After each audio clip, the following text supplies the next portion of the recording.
When Jeannie Seely passed away on August 1st, 2025, the world lost more than just a country star.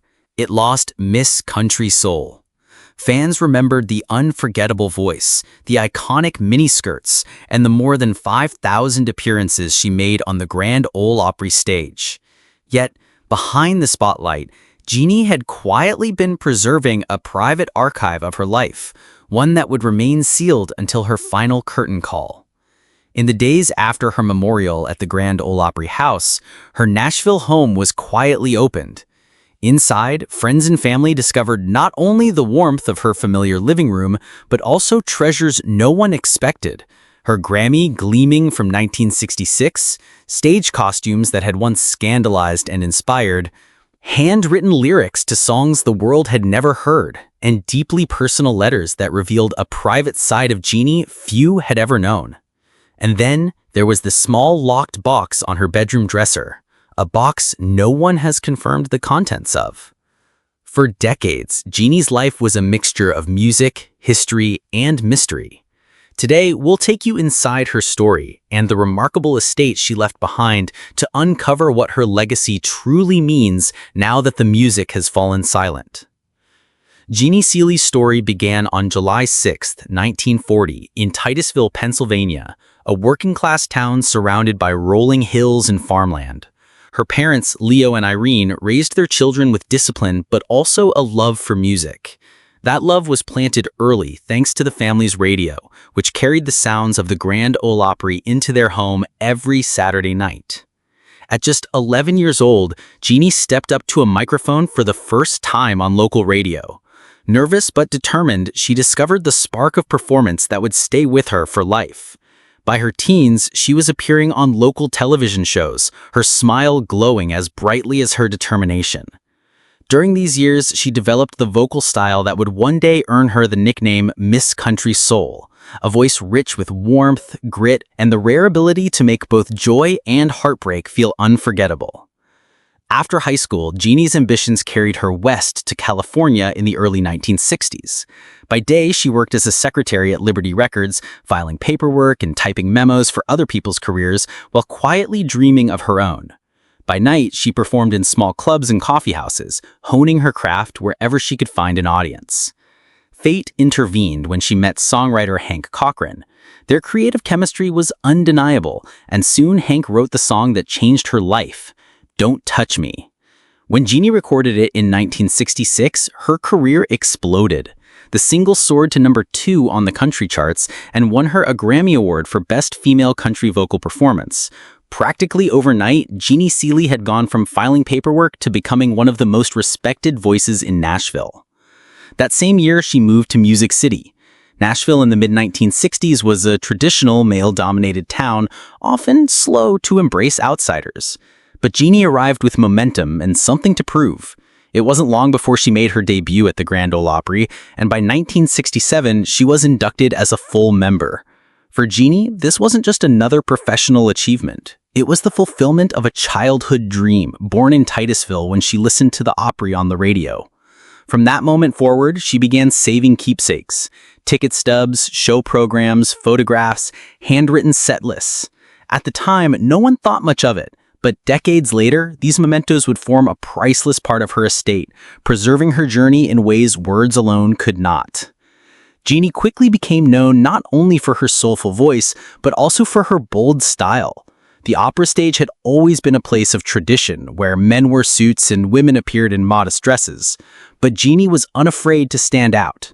When she stepped onto the Opry stage in a miniskirt, gasps filled the audience. Photographers snapped, and whispers spread backstage. But it was more than fashion. It was a statement.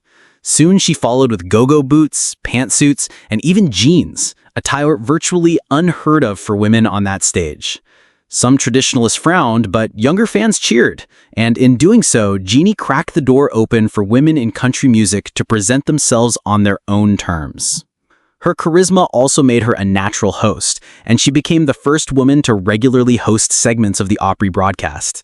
Traditionally a man's role, Jeannie took the microphone with confidence, wit, and warmth, winning over skeptics and audiences alike. She spoke to fans like friends, signed every autograph, and remembered faces years later. This bond made her one of the most beloved figures in country music. Behind the scenes, she was still saving every costume, every program, and every candid photograph, unaware that she was building a private archive that would one day astonish those who uncovered it. The late 1960s and early 70s brought more success, especially through her collaborations with Jack Green. Their duets, including Wish I Didn't Have to Miss You, thrilled audiences with harmonies that blended beautifully on stage and on record. Together they toured relentlessly, yet Jeannie never abandoned her Opry roots. She might play a packed theater one night and return to Nashville the next, ready to stand once again on the Ryman stage. To her, the Opry wasn't just a venue, it was home. By the early 1970s, Jeannie had expanded her legacy beyond performance. She became a respected songwriter, with her work recorded by Merle Haggard, Willie Nelson, Dottie West, Ernest Tubb, and Connie Smith. She often described songwriting as her way of saying things that couldn't be spoken out loud. Many of her songs carried truths both personal and universal, a reflection of her understanding of human emotion. Though her first marriage to Hank Cochran ended, their professional respect endured, and Jeannie continued to thrive creatively. As country music shifted in the late 70s and 80s, some artists were left behind, but Jeannie adapted, continuing to write, perform, and appear on the Opry stage. Quietly, she also preserved her history, spiral notebooks filled with lyrics, many never recorded. When her estate was opened in 2025, these notebooks became one of the most surprising discoveries, revealing just how prolific she had been. Among the most touching finds was a cassette tape labeled simply Kitchen Demos, where her unpolished voice floated over a guitar, raw and intimate. These recordings were never meant for release, but they offered an unfiltered look at her artistry. By her later years, Jeannie had become the very definition of endurance. She held the record for the most Opry appearances, hosted shows on SiriusXM, and continued to release new music well into her 80s. Her personal life was grounded by her marriage to attorney Gene Ward, with whom she shared a deep bond until his passing in 2024. Though her health declined in her final year, with surgeries and hospital stays, Jeannie remained determined to perform. Her last public appearance just weeks before her passing showed the same spark and humor that had defined her career. When her Nashville home was opened after her memorial service, the scope of her collection came into focus. Costumes, lyric notebooks, letters from Hank Cochran, photographs with legends, and even a well-worn journal filled with reflections from life on the road, all meticulously preserved. On her dresser sat the mysterious locked box, its contents still undisclosed, sparking speculation about whether it holds love letters, unfinished songs, or personal reflections never meant for public eyes. What happens to Jeannie's treasures now? Though her will hasn't been made public, friends say it was meticulously planned to avoid the disputes that often overshadow celebrity estates. Without children of her own, her stepchildren are believed to inherit much of her estate, though many expect significant portions to end up in public archives. The Country Music Hall of Fame, the Grand Ole Opry, and even the Smithsonian may one day display her Grammy, her membership card, or the handwritten lyrics to Don't Touch Me. Other items like her journal, recipes, and private letters will likely stay within the family, cherished not as historical artifacts, but as reminders of Jeannie, the woman beyond the legend. Her passing sparked tributes from across the industry. Dolly Parton called her a force of nature with a heart of gold.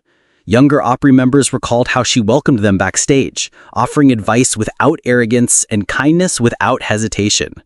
Her legacy isn't only in her music, but in the way she shattered barriers for women, redefined what an Opry star could look like, and carried herself with authenticity until the very end. Jeannie Seely's estate is more than a collection of memorabilia. It's a roadmap of a life lived with courage, talent, and resilience. Whether her treasures end up in museums, in family hands, or locked away forever, they tell a story that cannot be duplicated.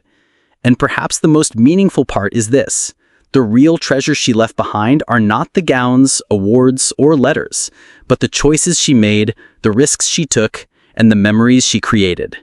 For fans who followed her from Titusville to Nashville, her life remains an encore performance, one that continues to inspire long after the final curtain has fallen.